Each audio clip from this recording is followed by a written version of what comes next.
अब हम potential difference find out करना चाहते हैं दो पॉइंट्स के बीच में जो लाइन चार्ज के इलेक्ट्रिक फील्ड में है। ये एक लाइन चार्ज है जिसकी line charge density rho L है और एक पॉइंट मैं कंसिडर कर रही हूँ ए और दूसरा पॉइंट मैं कंसिडर कर रही हूँ उसके विसिनिटी में B.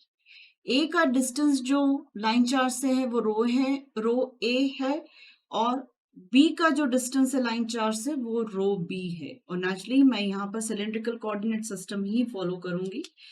E due to line charge जो होता है वो रो एल अपॉन 2πε0 रो ए रो होता है।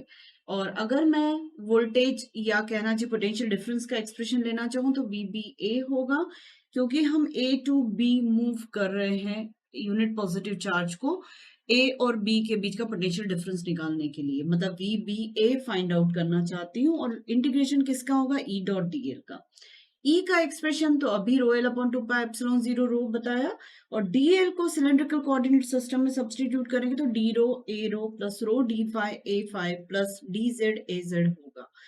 तो चलिए अब VBA का एक्सप्रेशन हम देख लेते हैं। Minus integration A to B rho L upon 2πε0 rho A rho dot ये वाला डॉट और डीएल का पूरा expression in cylindrical coordinate system रखा।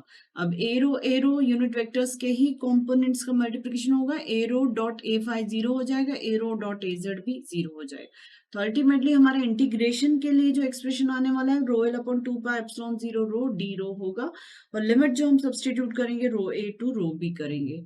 Minus rho L upon 2πε0 constant है, इंटीग्रेशन के बाहर ले लिया। इंटीग्रेशन जो हो रहा है 1 अपॉन रो का हो रहा है विद रिस्पेक्ट टू रो और limits rho A to rho B. जब पूरा सॉल्व करेंगे तो 1 अपॉन रो का इंटीग्रेशन लॉग रो होगा, limit rho A to rho B substitute करेंगे, फाइनल आंसर ये आएगा।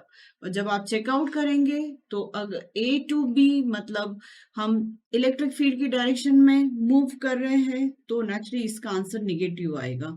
और अगर हम बी टू ए निकालना चाहें मतलब हम निकालना चाह रहे हैं VAB तो आंसर आ जाएगा पॉजिटिव, मतलब हम अपनी एनर्जी स्पेंड कर रहे हैं जो सिस्टम में जाकर स्टोर हो रही है और सिस्टम की एनर्जी को बढ़ा रहे। तो इस केस में ये निगेटिव होगा और ये पॉजिटिव होगा।